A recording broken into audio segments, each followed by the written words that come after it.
Creepers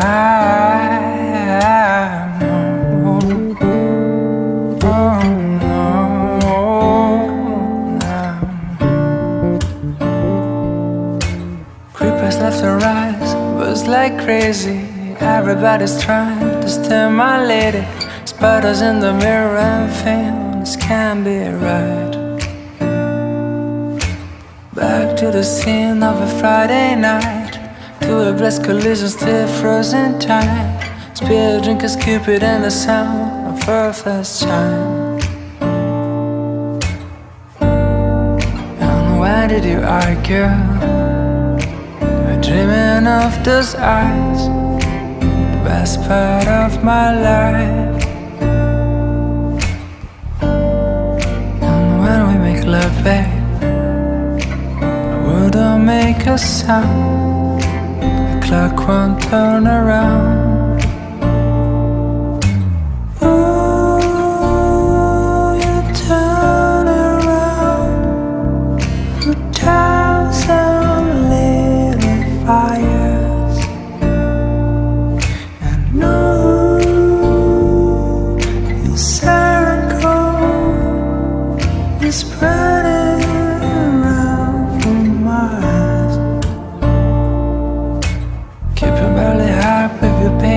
Slowing things down when I wanted to race, catching up again when you try to chase. Feels like we're playing space. You always find a way to make up, right? Even when we're such a fly, even when things just run high, you gotta soften up your sleeves, girl. Hello my friends, welcome back to another vlog.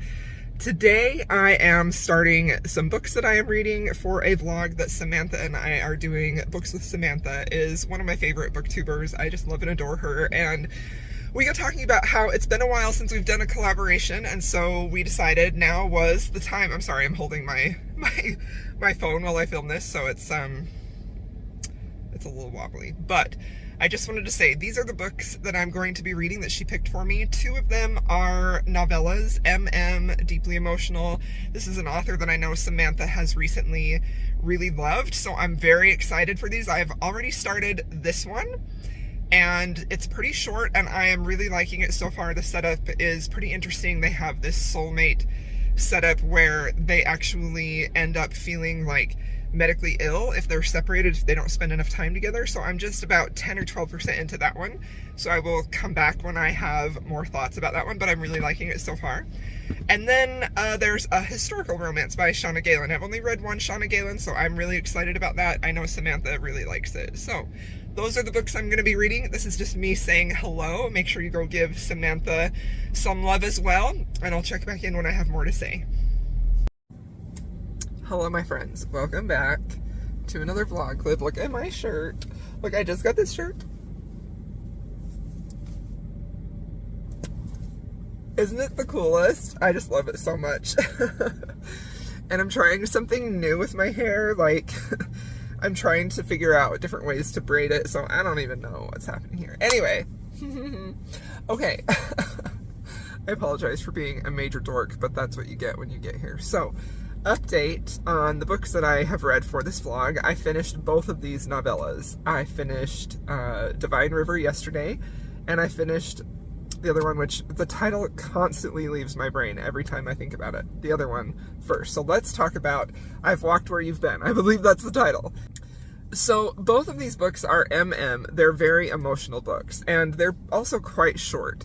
And I want to talk about the experience of reading both of these from an author that was new to me, because I'm very, very, very impressed with this author. I think that she has a really good way of blending both levity in the form of certain characters, how she creates them and their dialogue, with some really heavy topics and themes and some deeply emotional content. I think she has a really good balance for that. Something that I think is really interesting is when an author can successfully juxtapose those two things really well. And another author that I think does this, that isn't a romance author actually, is T. Kingfisher. I think she's excellent at, I mean, she has written some romance, but I think she's so good at having a little bit of lightheartedness to her horror books too, even though her horror novels are like deeply, or the one that I've read by her was deeply unsettling. And that's just something that I really admire an author, to be able to push and pull your emotions in that way and know when to provide a little bit of like lightheartedness, comic relief in an otherwise very serious situation. So that was something that I really enjoyed. I noticed that specifically in Divine River. Let's talk about, okay, I already said we're going to talk about, okay. We're going to talk about I've Walked Where You've Been. So this was such an interesting concept, and this was quite short. This book was only like, it only took me like an hour to read. It was less than 100 pages, I believe. So we have Maddie and we have Ethan, and this book starts out with the assumption that the reader knows or is going to fully be on board with the concept of soulmates. Literal soulmates happen in this world, and it's not necessarily a fantastical world other than this element of soulmates. So we have Maddie and Ethan, who meet at 9 years old, and that's when their soulmate bond like goes into effect. And it's unusual because it typically doesn't happen for people that young. Everyone is assuming that they're going to, in this world, is assuming that they're going to find their soulmate at a later time, and it's going to be romantic. So because Maddie and Ethan met so young as children, they have their whole lives where they have to like spend time together, because if they're not spending time together, they can get physically ill and have bad things happen to them, and it can affect the bond, which is also tied to their physical health, which I thought was a really clever use of that in here, especially considering that you don't have any paranormal or fantastical elements to provide a real solid reason for why they have this soulmate bond. Like, what is the reason for it? And that's never fully explained, and I didn't expect it to be. As soon as I saw that this was as short as it was, I sort of went into it with the mindset that this is going to be sort of like a slice of life, like a snippet. And this one technically really isn't, because we do follow the characters from the time when they're 9 until they're in college and starting to fall in love and things like that. So we do get to see their relationship and them falling in love, right? They're not kids for a really long time. But the other interesting thing about this is that Maddie is very like into sports. He really loves to be outside, and Ethan is very more like intellectual, book smart, doesn't like to go outside. So they're like polar opposites in that way. And another thing I think this author did really well is where that could so easily just become stereotypical for the characters. Like, we've got this jock and we've got this nerd, right? Like, that's a very classic stereotype. It's in like all the teen dramas and the teen movies and plenty of books, you know, plenty of authors do that. But I loved how she didn't like go pedal to the metal on that. Like, she had that as a part of their character, but she had these characters so fully fleshed out that it never really felt like they were boiled down to, oh, he likes sports, he's a jock, you know, he's a dude bro, or, oh, he's super smart, he's very brainy, he's very intellectual. Like, so many people have been driving by while I've been filming this video, and they're all just like stare, like literally like driving by, like what is happening? Anyway, so I felt like this had a really good blend of some things that were stereotypical and some things that could be done a little bit too hard, but they felt very realistic in who these characters had been developed to be. So I really enjoyed that. And that's actually, that concept is actually what sort of sets their relationship in motion when they start falling for each other, because Maddie, or Ethan, actually ends up getting like a scholarship. I don't know if it's a scholarship, but he gets an opportunity to go to, I think it's Harvard. I don't remember. Some very prestigious like Ivy League school for a university. And Maddie has to go with him, because if he doesn't, they get physically ill. The potential for trouble is there. So Maddie has a little bit of resentment in the way that he has to go with Ethan, and that is shown in the way that he's interacting with him, and it's coming out in all of, you know, how he doesn't want to hang around him. He's only with him for as little as possible to strengthen that bond so they don't get sick. He doesn't go so far as like to bully him, thank goodness, because I think that would be a little too much to overcome in such a short novella. But he definitely does like push the boundaries of like being mean to him, you know, and Ethan very much has grown accustomed to people treating him like that, and he just sort of accepts it. And one pivotal event happens where Maddie sees other people bullying Ethan, and he all of a sudden has these feelings like, no, nobody is going to treat my Ethan like that. And that's the first time that he sort of feels this ownership or concern or care about his feelings, and that's what sets their relationship into motion. And it's just so lovely because we get to see these two very tentatively and very hopefully try to establish a relationship that's been damaged through a lot of years where they have not been kind to one another. Specifically, Maddie hasn't been kind to Ethan. So it was just lovely. I ended up giving this book 4 stars. I felt like the development of the characters and the development of the relationship was really beautifully done, and I felt like we got just enough to really allow me to feel invested in these characters, and it was very satisfying. And I'm honestly like very impressed that this was contained in less than 100 pages. I think it's like 98 pages. So I thought this was fantastic. I was very, very impressed. I think that this book specifically really struck me because there were so many moments of just tiny pockets of intimacy and vulnerability. This is something that I love so much in romance. I talk about it all the time, and it was in this book specifically when they have feelings for each other, and they're just very tentatively sort of like feeling the other person out, and the way that they're doing that is like this sort of exchange of intimacy, like things they're letting the other person know or things they're letting the other person do, and then they're sort of seeing how that's going to be accepted. And I just adore that so much. Like that's one of the main reasons why I read romance, and it was beautifully done here. So I did give this 4 out of 5 stars because, again, even though I was really satisfied with this, I still think that I would have been fully satisfied if we had gotten a little bit more of those vulnerabilities. And both of these books, these novellas, are quite steamy. And for my personal taste, that did kind of take a little bit notch down, because I felt like sometimes the steam was in place of the vulnerabilities and the intimacies that could have been there, even though the steam wasn't necessarily only for steam's sake. I felt like it was definitely moving the relationship forward. So 4 stars for that one. Super enjoyed it. So then the next one that I read was Divine River, and y'all, this really blew me away. I was so impressed with this novella. I gave this book 5 stars. I absolutely loved it. It like worked its way into my soul, and it has sat there ever since I read it. Like, I think there are only a handful of books that I can think of where one character has, in the relationship, has something about them that they so badly want to share with the person they're falling in love with. They want to be open and honest. They want to have true intimacy. They want this person to know everything about them, the good, the bad, the evil, everything. But they're so afraid. They're so afraid to open up and to share that with somebody else. And like, it honestly has me on the verge of tears right now, because that was in this book. There's something about Mike that he loves, that he feels like is fulfilling to him and is satisfying a part of him, but he's very struggling with a lot of shame and sharing that with other people. That's a big part of this book, because Mike is still, he's not out yet in this book. He's in the closet. So this book is a little bit about him coming out as a gay man, and it was just so beautifully done. But this certain aspect of him that is so dear and precious to him personally, and he keeps it guarded like so safely. And he falls in love with Jason. It's definitely a friends to lovers, this book is. He falls in love with Jason, and he wants so badly to share this with him, but he's so afraid. And that moment, like when he, oh my gosh, you guys, like I'm gonna start crying. That moment when he decides that he's going to share it with him, because he knows, he's like, I need to see that he accepts me for who I am, that he accepts all of me. And so he decides he's going to show him this aspect of himself. And the way that it was received by Jason, like just that bravery on Mike's part to want to put that out there, and that, but also feeling very tentative and tender. There was like a part of me that was like, oh my God, like if you get hurt, I swear I'm gonna like I was gonna cry so hard. I wanted to protect him because he was just so precious and so pure.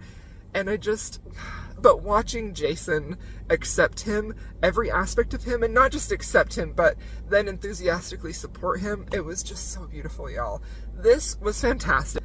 I thought it was incredible. And again, I feel like this book was even steamier than the previous one, and that's just something that I did see character work happening in there, relationship work happening in there, but I do feel at times, sometimes if the steam overpowers the emotion, it in my opinion, it can kind of cheapen it. And I don't think that happened here, but it was very, very steamy, just to put that out there. So I don't know. I feel like I'm sort of approaching my reviews in that way, because that is very much a personal preference of mine, and it will affect my rating. It just will. I've spent a lot of time trying to maybe pander to people who have a real need for very steamy, very spicy things, but a lot of times when I'm reading that, it feels very reductive to the heart of the story And I think that sometimes authors lean too heavily on steam to carry emotion instead of doing the harder work of really putting in these intimate, vulnerable scenes, which this author did so perfectly. I just adored this. The way that this book features so much of what I love in romance, which is full-on acceptance for who you are, every single thing about you, not just acceptance, but like open-armed love and enthusiasm. It was beautiful. It was absolutely beautiful. Very, very short. So yeah, I am thrilled to death that I read these, that Samantha recommended me these, because they were fantastic. I loved and adored them so much. This author is incredible. And like, I would highly, highly recommend these. Seriously, if what I'm talking about sort of speaks to you, I would recommend these. They were beautifully written, beautifully handled, just peak emotional romances. And there's a little bit of both of these books that was giving me Wolfsong vibes, and I know that Samantha also really, really loves Wolfsong.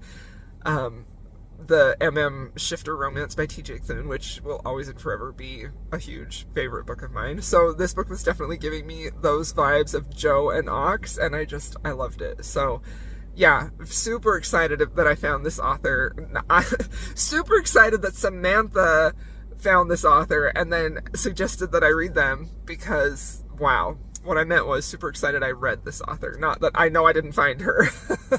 Anyway, I loved these. So Samantha, thank you so much. I adored them. They're fantastic. So now I am listening to the Shauna Galen, the historical romance, and the setup of this one is pretty fun, because the hero is like a big, huge, burly man, and the series is basically about men who went to war and now they're trying to find a life after that. So the hero is very self-conscious of his intellect. Like, he is often mistaken for just a big, brute, dumb guy, and he's like very self-conscious, very aware of that. He is an intelligent man, but he struggles with reading, and he's called into this task of watching this daughter of, I'm not entirely sure what title he has, but it's similar to a book that I recently read, a novella that I read by Erin Langston, where, you know, she's got her eye on this guy and her dad is like, no, I don't want her to be with her, so you gotta, like, bodyguard watch her. So it's sort of like a bodyguard historical type of romance. So I'm very interested in it, and it's fun so far. I mean, I really enjoy Shauna Galen's writing. I've read one of hers before,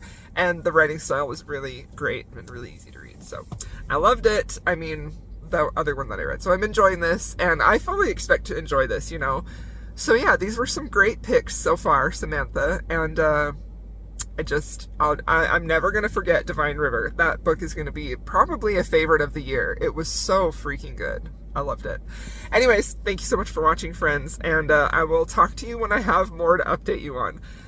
This vlog may be kind of short, but I mean, that's okay. My last one was like an hour, so I'll talk to you all soon.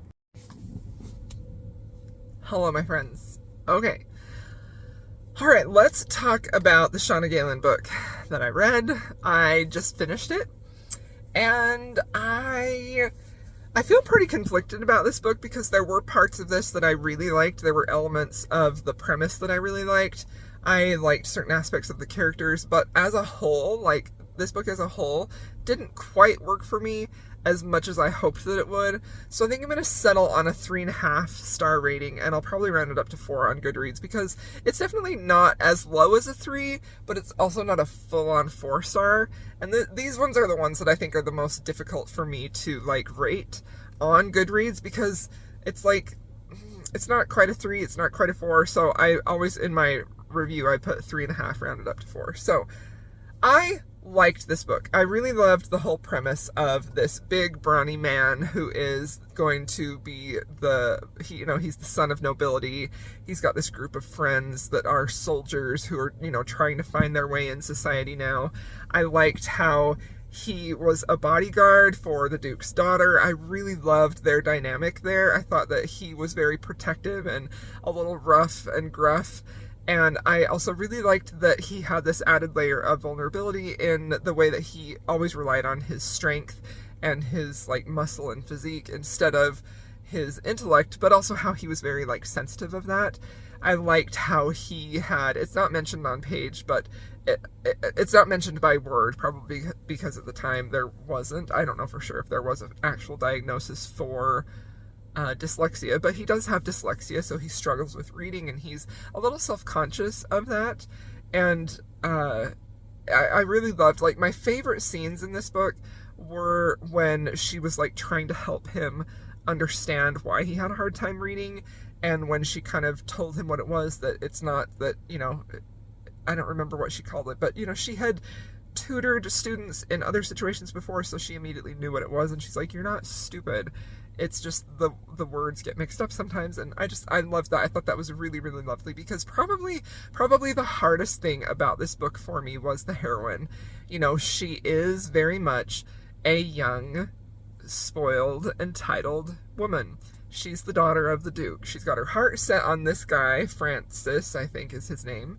She's just completely got her heart set on him. She thinks he's the man for her. She is smitten with him and determined to have him as her husband up until probably just past the 60% mark of the book. Even though she had had some intimate encounters, not full-on intimacy, with our hero, Ewan, she's still determined to be with this man who, you know, you as the reader can very clearly see that he isn't a good match for her, but also that he's very much like using these dogs that don't want to go get groomed. They're sad about it. There's a dog groomer right over there. What was I saying? But you as the reader know that he really only wants her for her fortune. He doesn't care about her. He's not going to be a good match for her. He's definitely not going to be faithful. He literally has no feelings for her.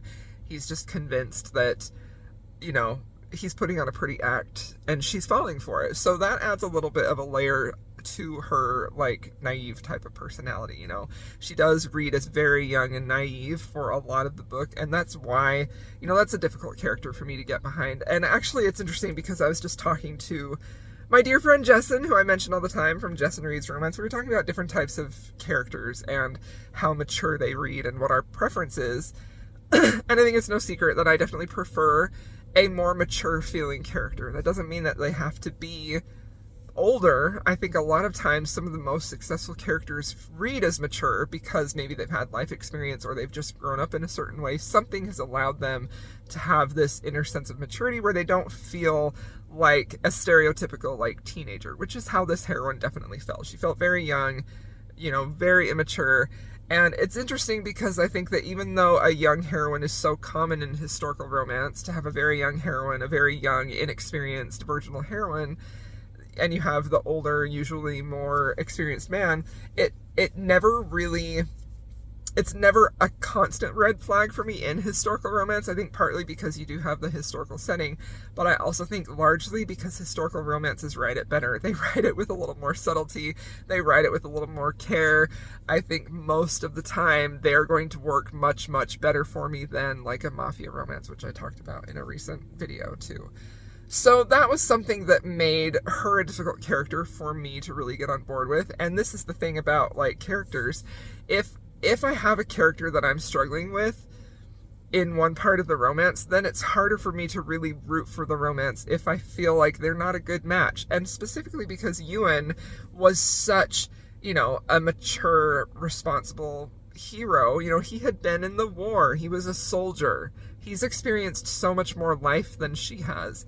And while I understand the reality of that in real life, it just feels like it wasn't really, they really didn't feel like a good match because of how young and inexperienced she read and naive, and her tendency towards making these just really dumb, stupid decisions, specifically of how she was so focused on this guy for so much of the book, not our hero, you know?